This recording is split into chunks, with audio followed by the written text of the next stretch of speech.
नमस्ते दोस्तों, मेरे सुनो गवर्नमेंट चैनल में आपका स्वागत है।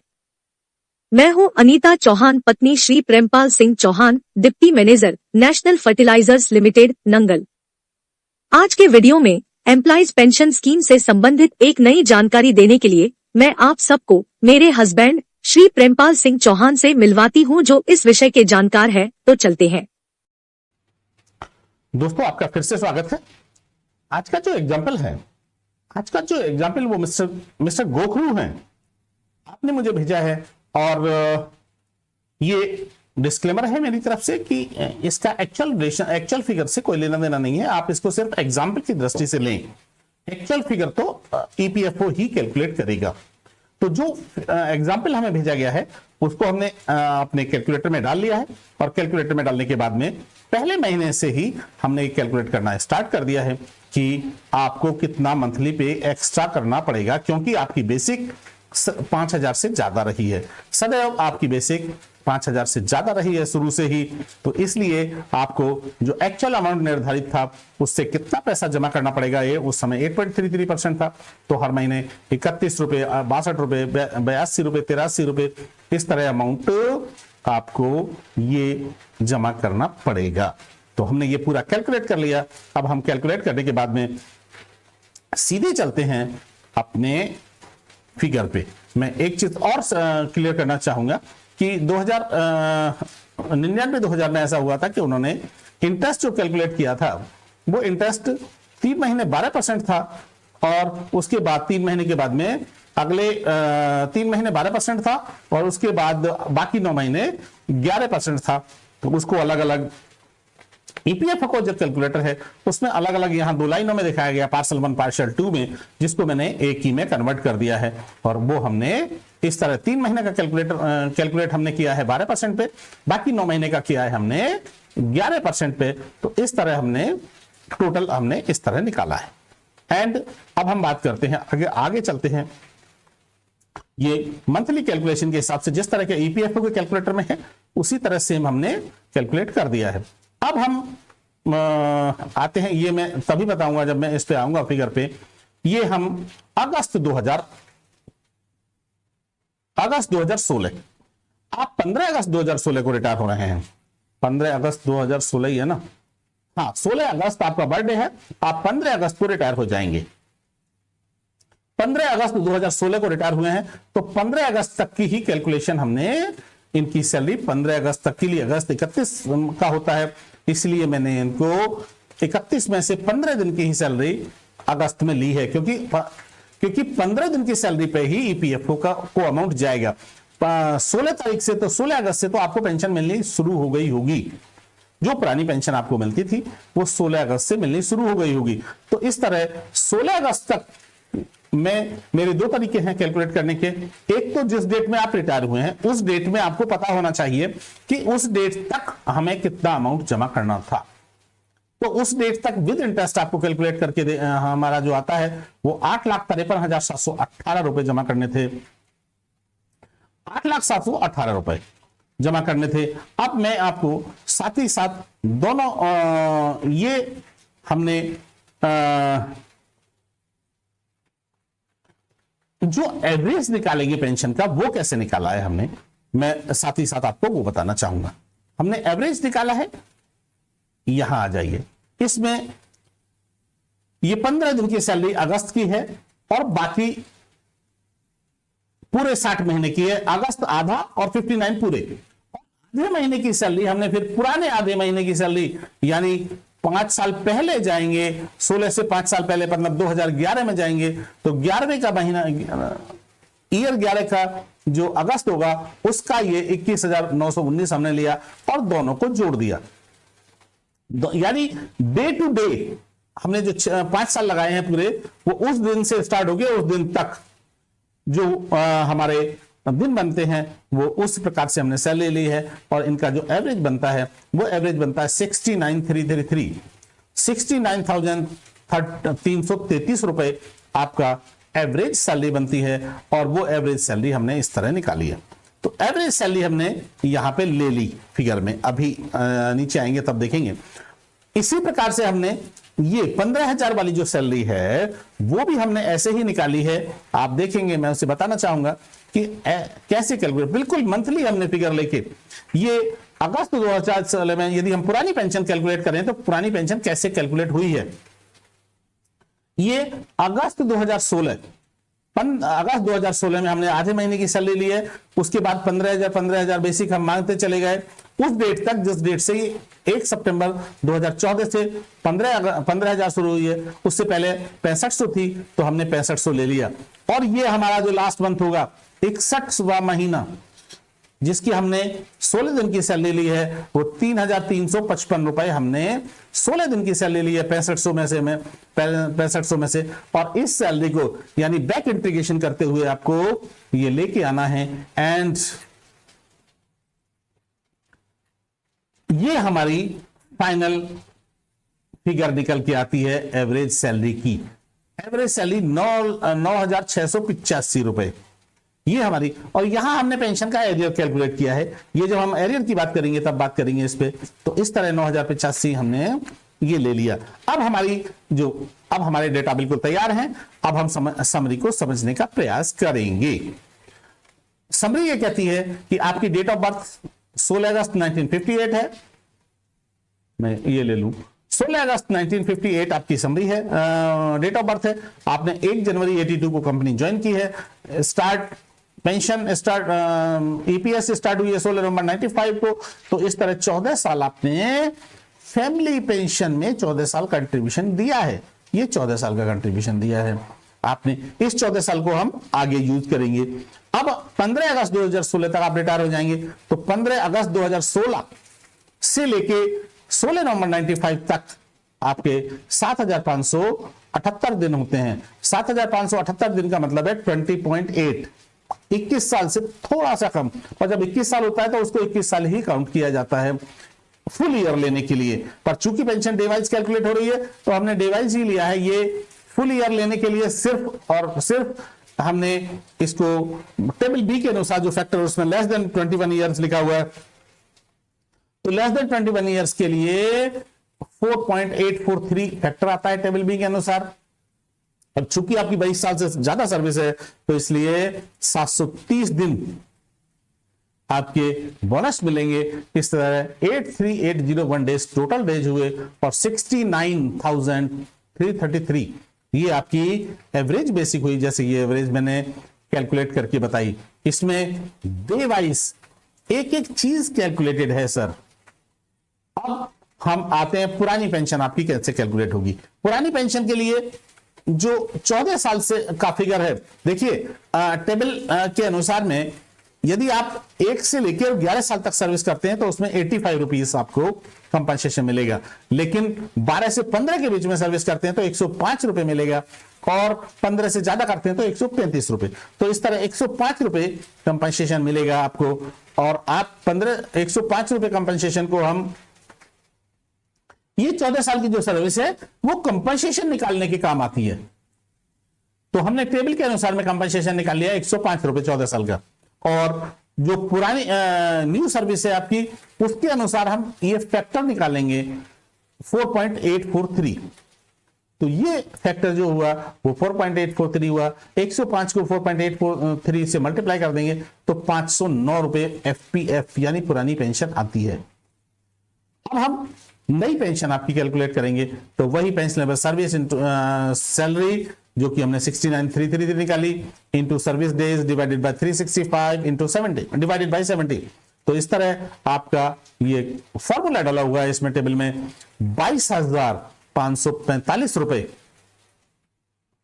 22,545 रुपए आपकी पेंशन बनती है। और टोटल पेंशन जो बनेगी आपकी वो 23,054 रुपए ये आपकी टोटल पेंशन बनेगी 23,054 रुपए। अब हम देखते हैं कि आपकी जो इंपॉर्टेंट डेट क्या है पुरानी पेंशन कैलकुलेट करने के लिए। हमें ये सब चीजें देखनी जरूरी है कि मैं एक बार इसको वापस करता हूं। पुरानी पेंशन देखने के लिए 31 अगस्त 2014 यहां तक हमारी 6500 बेसिक थी। 1 सितंबर 2014 के बाद 15,000 है। तो इस तरह हमने स्टैंडर्ड वेज ले लिया 31 अगस्त 2014 का बदले, और 1 सितंबर 2014 के बाद और रिटायरमेंट तक पूरे 5 साल का, चूंकि 60 महीने का एवरेज लेना है बाद में, तो इसलिए 9,685 रुपए जो हमने कैलकुलेट किया था अभी, जो मैंने कैलकुलेट करके बताया ऊपर, जो हमने उस तरह 9,685 रुपए ये 15,000 जिस महीने के, ये टोटल इस तरह एवरेज निकाल के, और ये आता है 9,685 रुपए। 9,685 रुपए हमने एवरेज सैलरी ले ली।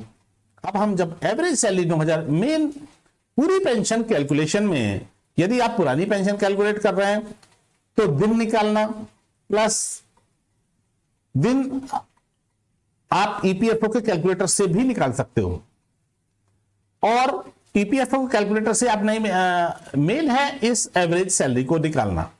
हम अपने आप निकालते समय इसमें यही गड़बड़ कर देते हैं, इसीलिए ये जो पेंशन है हमारी मैच नहीं करती। ठीक है जी।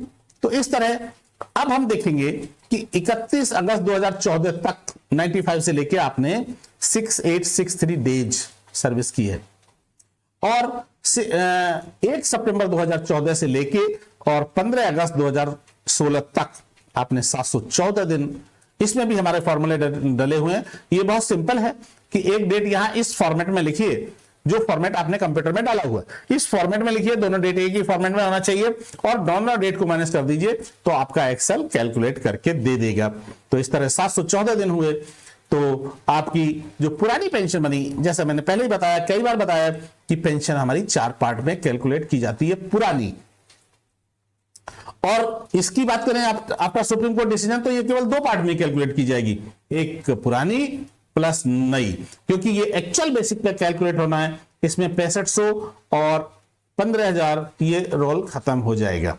ये एग्जैक्ट पेंशन होगी आपकी, और एग्जैक्ट पेंशन जो कैलकुलेट होगी वो 2 ही पार्ट में कैलकुलेट होगी अब, क्योंकि उन लोगों के लिए जिन्होंने 95 से पहले ज्वाइन किया है, और यदि किसी ने 95 के बाद 16 नवंबर 95 के बाद ज्वाइन किया है तो उसकी एक ही पार्ट में कैलकुलेट होगी, फिर उनको एफपीएस का जो कंपनसेशन है वो नहीं मिलेगा।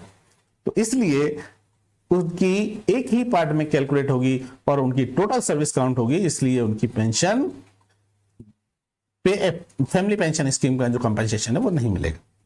ओके, अब हम आगे चलते हैं कि पुरानी पेंशन हमने कैलकुलेट की 509 रुपए, इसमें 16/11/95 से लेके और 31/8/2014 तक की जो पेंशन होगी आफ्टर एंड बिफोर, ये पेंशन कैलकुलेट होगी 1746 रुपए। फॉर्मूला वही है, pensionable salary into service days divided by 365 divided by 70। ठीक है जी। तो यहां पे हम पेंशनेबल सैलरी जो लेंगे वो 6500 लेंगे, और जो एवरेज सैलरी 2014 के बाद की लेंगे वो 9685 लेंगे। तो वही फॉर्मूले यदि हम लगाएंगे तो 1746 रुपए पेंशन कैलकुलेट होगी, और 2014 के बाद में आपकी पेंशन कैलकुलेट होगी 271 रुपए, और जो बोनस है वो 186 रुपीज। इस तरह मैं इसको टोटल करता हूं तो ये मेरा टोटल आता है 2712 रुपए, और 2712 रुपए ही पेंशन मिल रही है आपको। तो इस तरह आप इससे एक अंदाजा लगा सकते हैं कि मेरी पेंशन कितनी एक्यूरेट है, मेरी पेंशन की कैलकुलेशन कितनी एक्यूरेट है। ये 100% एक्यूरेट कैलकुलेशन है, इसमें किसी भी प्रकार के कहीं भी एरर नहीं है। यदि आपकी पेंशन पुरानी पेंशन से एक पैसा भी मैच कर जाती है, एक पैसा मैच कर जाती है, तो इसका मतलब मैं ये अनुमान लगाता हूं कि हमारी पेंशन, हमारी कैलकुलेशन बिल्कुल करेक्ट है। तो इस तरह इफेक्टिव पेंशन आपकी हुई 20। इफेक्टिव पेंशन का मतलब है कि 2712 जो 23,054 आपकी पेंशन बनेगी, उसमें से हमने 2712 घटा दिए, क्योंकि 2712 तो आज तक आप लेते आ रहे हैं, उसका तो एरियर आपको मिलेगा नहीं। एरियर का मतलब होता है डिफरेंस, एरियर का मतलब होता है जो आप ले चुके हैं उसको घटा के आपकी पेंशन निकालना, हमने उसे, तो ये बनती है 20,342 रुपए पर मंथ। अब 20,342 रुपए पर मंथ कहां से बनेगी? देखिए 20,342 रुपए उसी मंथ से बनेगी जिस मंथ में आप रिटायर हो रहे हैं। आप 15 अगस्त को रिटायर हो गए तो 16 अगस्त से आपकी पेंशन बनना शुरू हो जाएगी, और जो 16 अगस्त में अगस्त के पार्ट में पेंशन मिलेगी आपको वो 10,499 मिलेगी। मतलब 16 दिन की पेंशन आपको 10,499 अगस्त 2016 में भी मिलेगी, और उसके बाद 20,342 रुपए जो हमने कहा है, जो हमने बनाया है। तो इस तरह आपका टोटल जो होता है वो 16,98,885 रुपए। शायद ये फिगर अभी तक आपने सोचा भी नहीं होगा कि ये 16,98,000 आपको मिलेंगे। और आपको जो जमा करना है, आपको जो अभी तक जमा करना है वो 31 जुलाई तक आपको जो पैसा जमा करना है विद इंटरेस्ट, वो जमा करना है 14,91,222। 14,91,222 रुपए आपको जमा करना है, जो यहां मेरी कैलकुलेशन में यहां भी आया हुआ है, जिसको मैंने यहां लिया है 14,91,222 रुपए।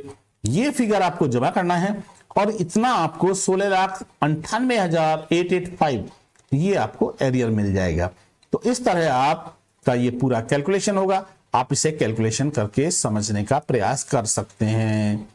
अच्छा, अब मैं एक दो क्वेश्चन के आंसर भी दे देता हूं साथ साथ। एक तो डाउट यह है कि ईपीएफओ के किसी भी सर्कुलर में यह नहीं कहा गया कि आपको एरियर मिलेगा। इवन सुप्रीम कोर्ट के डिसीजन में भी एरियर मिलेगा यह नहीं कहा गया। लेकिन मैं 3 बात पे विश्वास करता हूं। एक तो आरसी गुप्ता का जो डिसीजन हुआ है, आरसी गुप्ता के डिसीजन के बाद में जितने भी पेंशनर्स को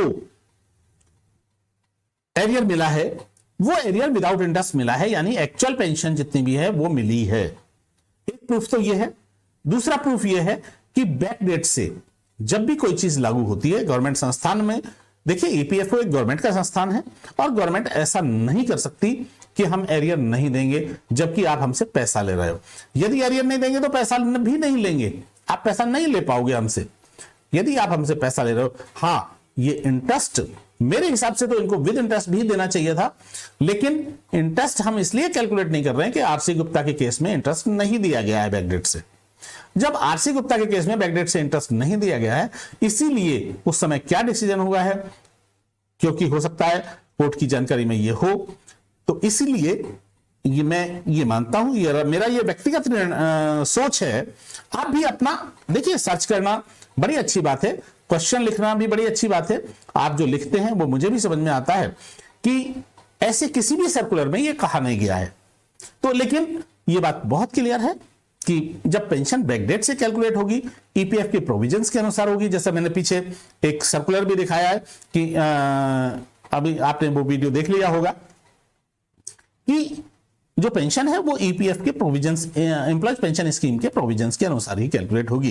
तो यदि आपने हमारी पेंशन 16 अगस्त से ये रिटायर हो गए हैं, 16 अगस्त 2016 को रिटायर हो गए हैं, तो 15 अगस्त को रिटायर हो गए हैं, 16 से पेंशन बनना है, तो आपको 16 से ही एरियर देना होगा। तो 16 से एरियर ये बनता है। खैर ये तो हम निश्चित रूप से दूध के जले कहते हैं छाछ को भी फूंक फूंक कर पीते हैं, उस प्रकार से हमें भी जब तक नहीं मिल जाता तब तक हम यकीन नहीं करेंगे। कि वो भी एक और कहावत बता दूं मैं कि वो एक है कि अंधी कैसे यकीन करे कि उसका बेटा आ गया है। तो अंधी तभी यकीन कर पाती है जब उस या तो वो आवाज से अपने बेटे को पहचाने जो उसका बेटा बाहर रहता था, या तो वो आवाज से अपने बेटे को पहचाने या बेटा उसकी गोद में आके बैठ जाए। तो हम भी तभी यकीन करेंगे जब ये पूरा हिसाब किताब हो जाएगा और पैसा हमारे अकाउंट से जाने के बाद हमारे अकाउंट में वापस आ जाएगा, मतलब अमाउंट जाने के बाद में एरियर भी वापस आ जाएगा। इसलिए बाकी और ये सब कारण है कि इसीलिए मैं फर्म हूं कि एरियर मिलेगा। हाँ, इंटरेस्ट मिलेगा या नहीं मिलेगा, इसीलिए मैंने पहले जो कैलकुलेशन की थी वो विद इंटरेस्ट की थी इस राइट टू इक्वलिटी के तहत। लेकिन जब मैंने देखा कि उस केस में नहीं मिला तो मैंने इंटरेस्ट कैलकुलेट करना, पेंशन पे इंटरेस्ट कैलकुलेट करना बंद कर दिया है। तो इसीलिए आपको ये उम्मीद करनी चाहिए कि एरियर हमें उसी डेट से मिलेगा। और देखिए इतना बड़ा अमाउंट गवर्नमेंट आपसे कैसे ले सकती है यार, कोई मतलब फ्रॉड थोड़ी है सब कुछ। आखिर government of India labour ministry है, लेबर मिनिस्ट्री है गवर्नमेंट ऑफ इंडिया। गवर्नमेंट कोई भी हो, कल को किसी और पार्टी की गवर्नमेंट हो, आज हम इस पार्टी को गाली दे देते हैं, उस पार्टी को गाली दे देते हैं। गवर्नमेंट कल को कोई भी हो, गवर्नमेंट कभी भी इंप्लॉय से यदि 14 लाख 20 लाख लेना है तो ऐसे कैसे ले लेगी भाई।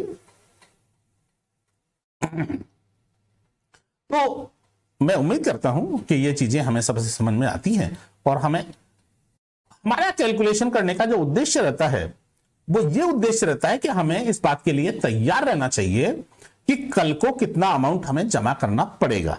आपके पास मान लीजिए आपने अप्लाई किया हुआ है, हमारा भी एप्लीकेशन जो है एम्प्लॉयर के पास पेंडिंग है, एम्प्लॉयर क्लियर कर देते हैं उसको और वो आगे चली जाती है। जब वो आगे जाएगी तो हमें 1 महीने के अंदर वो नोटिस आ जाएगा, तो हमें तैयार रहना होगा उसे जमा करने के लिए।